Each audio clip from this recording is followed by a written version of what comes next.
Hey, everybody. Um, I am going to record this. I don't know how many, if any, will jump on, but um, I just wanted to give an update to things as to where they are currently in the Middle East. It's Shabbat in Israel um, right now, but um, there have been some happenings going on. So the Israeli Security Cabinet did vote to approve the ceasefire deal. Um, Now it has to go to the full cabinet for approval. Um, they had to, so um, in between the Security Council deal and the full cabinet, Shabbat came up, but the orthodoxy decided that it was a matter of life and death, and they can go ahead and work on Shabbat and uh, and get this deal worked out as quickly as possible. As bad a deal as I think it is. So, so this was because if they waited another day, they would it would be yet another 24 hours before the deal takes effect. So this is why that's going to matter. So um,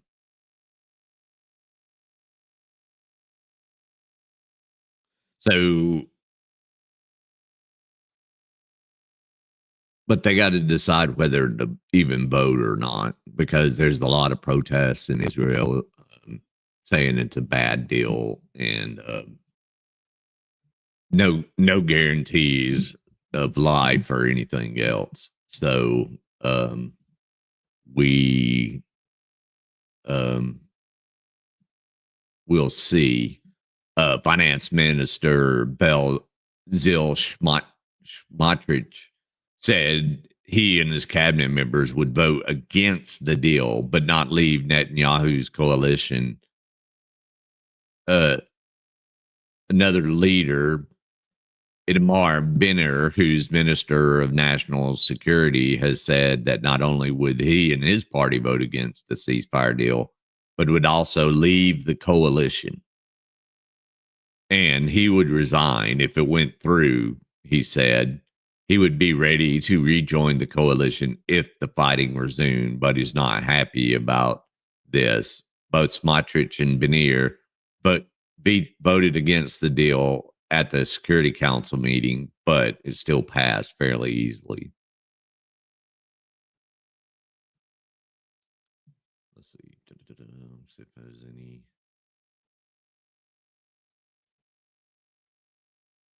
Defense Minister Israel Katz signed an order to release any Israeli settlers who are under administrative detention for allegedly committing terror acts or planning terror attacks against Palestinians.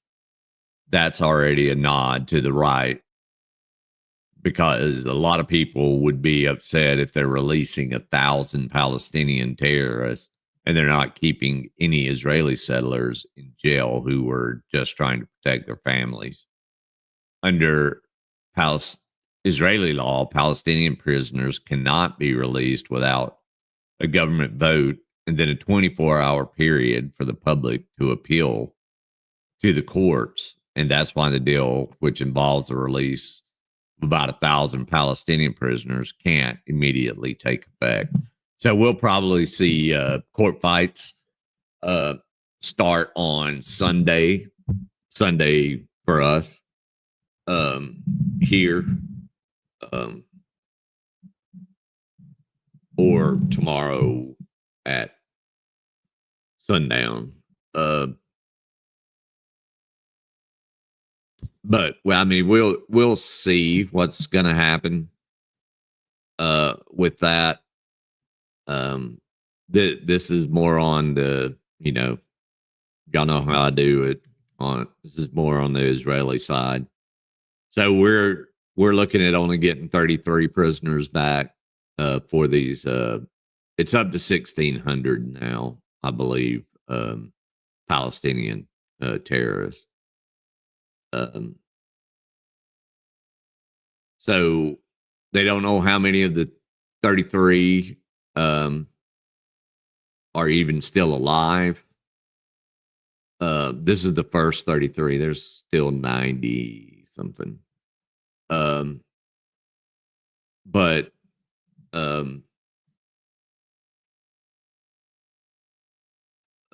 we'll see how much of just a recovery effort it is. So there's that on from a purely Israeli side. Now let's jump to Al Jazeera and see what they're saying.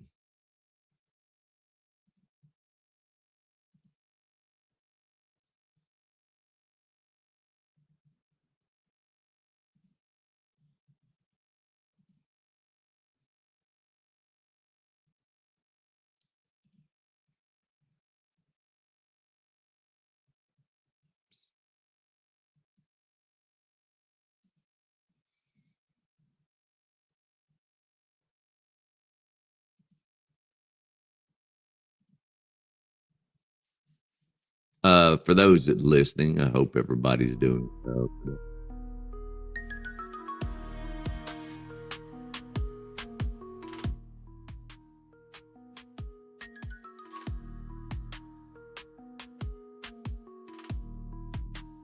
Ooh, almost hit in stream. Almost pulled Wally. Okay. Let's talk about the Gaza ceasefire deal. This was the reaction in Gaza when the news broke. أنا إلي سنة ونص نازحة بالمستشفى، من سنة ونص ما سمعتش ولا خبر حلو زي هذا الخبر. أنا وكل الشعب الفلسطيني فرحانين على هذا الخبر. Everyone was celebrating and shouting, and people were coming, near me asking, is it real? Is it a real ceasefire? ممكن أن نخلع هذه الخوذة ميادة التي أرهقتني طوال هذه الفترة، وأيضا هذا الدرع الذي كان جزء من جسدي خلال هذه المدة. A lot of people in Israel welcomed the news too, including the families of those held captive in Gaza. I hope the nightmare is over. Although others in Israel have been protesting against the ceasefire. The aim of this deal is to permanently end the war. Let me say it again, a permanent end of the war. But there's a lot that still needs to happen to get to that point, including final sign-off from the Israeli government. There are a number of challenges. This at any moment can be derailed for even the most minute detail. So what's in the ceasefire deal? And what are some of the challenges people are warning about? It is with pleasure that This was the moment that Qatar's prime minister, one of the mediators, announced that Israel and Hamas had reached a deal on Gaza. Now, as we record this, there's plenty we still don't know. No final document has been published, some details are still being finalized, and Israel's government hasn't formally approved the deal yet. The agreement is actually very similar to a ceasefire proposal that US President Joe Biden made in May last year. But there are lots of reports that it was pressure on Israel from incoming US President Donald Trump that made the difference this time. What we do. So, this is a hard one to read because you did have Biden working the deal, and it is almost a word for word deal that Netanyahu outright denied in May. So was it a copy and paste to make an incoming president look good. I don't think it makes anybody look good. I think it's a bad deal. I think even on the surface, you can look at it as a bad deal for even the Palestinians. They won't have peace until Hamas is not running the politics of Palestine, and as long as Hamas is still a threat, so this is the lose-lose in my opinion. That the only positive is getting the hostages and the bodies recovered. So we'll see. We will see how it goes. Let's continue watching what Al Jazeera is saying. Knows that this isn't going to be without reward, that Trump is going to reward Israel, and that could include from the Trump administration a green light on further annexation of occupied Palestinian territory or occupied Syrian territory. So here's what we know so far. The deal is structured in 3 stages, and the pause in fighting is due to start. All right, we know about the 3 stages. Let me.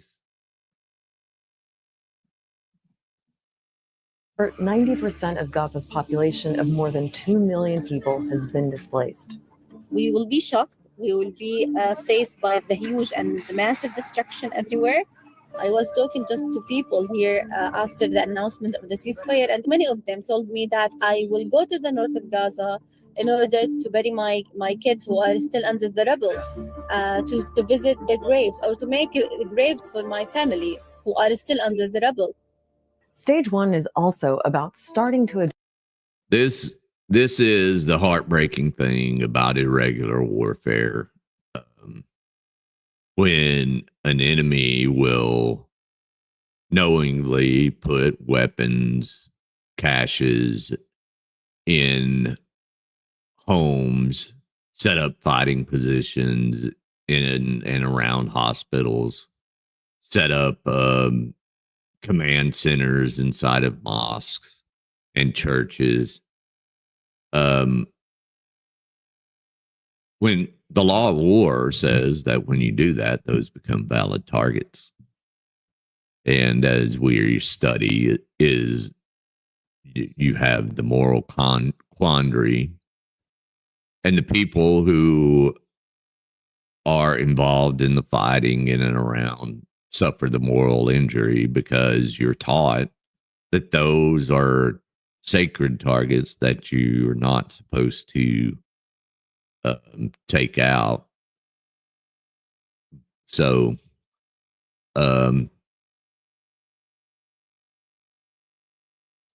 it is heartbreaking to see Gaza in the ruin that it is in, but this is like blaming a consensual couple and then blaming one of the partners for getting pregnant.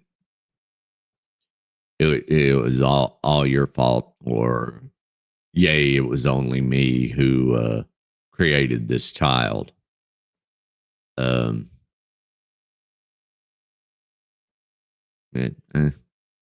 could have done a better analogy, but oh well.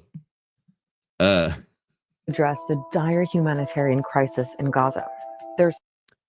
Okay, remember that aid was getting through and Hamas was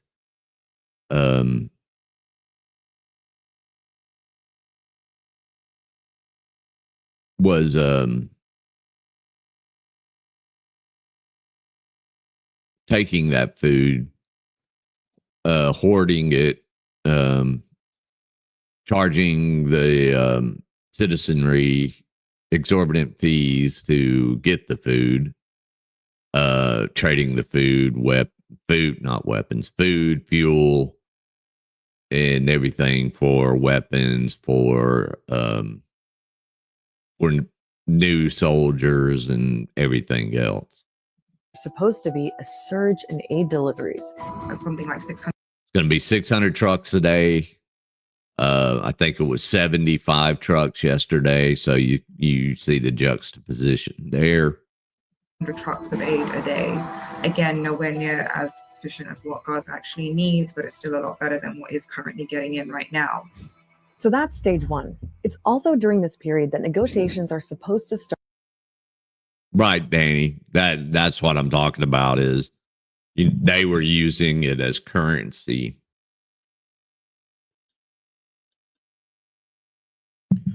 Because that's all they had. Well, I mean, they had hard currency, but it kind of didn't work, and them getting out and stuff was a problem.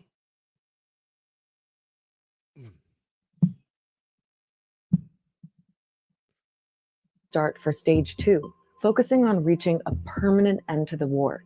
It would involve Hamas releasing all the remaining living captives, including male soldiers, Israel releasing more Palestinian prisoners, and Israel withdrawing all of its forces from Gaza. If the two sides managed to get that far, then they'd move on to stage three, with Hamas returning the bodies of any remaining dead captives and working out a long-term reconstruction plan for Gaza. So that's the outline of how it's supposed to work, in theory. But what will it take in practice for this deal to hold? I believe that it all depends on the parties of the agreement and acting in good faith. This could just very much well be a humanitarian pause where we see phase one being more of a symbolic gesture. And then, there's absolutely no guarantee that we'll actually see phase two or phase three pan out. But there are obstacles to overcome even before stage one begins. The Israeli government was supposed to confirm the deal on Thursday morning, but a vote in the cabinet was postponed.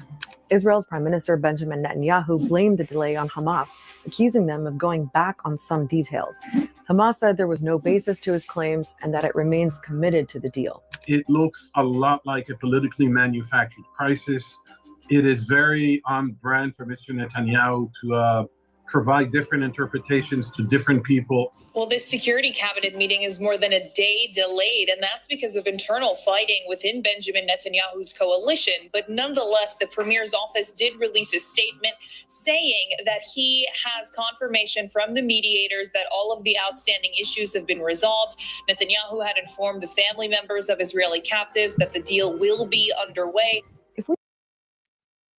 So, again, remember that this could be a complete recovery effort. Hamas has admitted that they don't even know where all of the captives are. We look at the bigger picture, there are even more potential challenges. The current deal doesn't actually provide solutions to the really hard questions. It just provides a framework to talk about them while there's a pause in fighting. It's things like, what will it actually take for Israel to fully withdraw all its forces from Gaza? It's supposed to do that in stage two, but we know that some people in the Israeli government oppose that. Who will run Gaza and be in charge of the security there? And will there be a role for Hamas?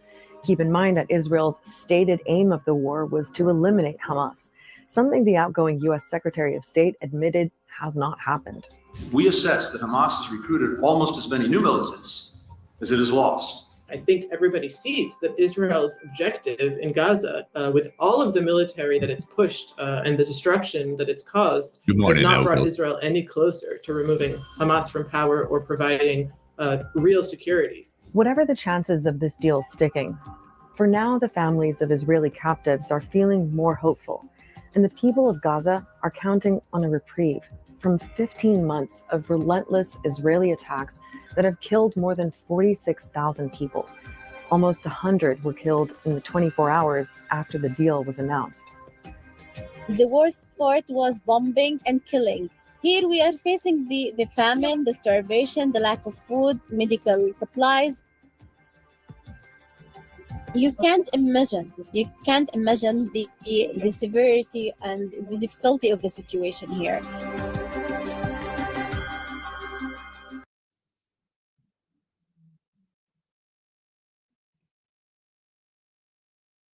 So there's our different takes on things. I agree with Danny. You can't trust terrorists. Exodus talks about you can't come into the land of Israel if you shake the hands of evil. And the evil was defined as evil is derived from Hamas. I'm just saying. I know not every one of my followers are believers, but it is interesting to say the least. So that's my update for now. I will continue to try to give a balanced look at things. Again, the humanitarian crisis is sad, to say the least. It's terrible looking at the images. What's up? It was a quick thing. Hell, I hadn't been up long. I freaking just woke up and saw some updates and jumped on. Sent out a couple of notes on Discord. Here I am. It's only been like 22 minutes, so I'm about to sign off, see what's going on. So anywho, I'll see everybody around the tubes and the scords.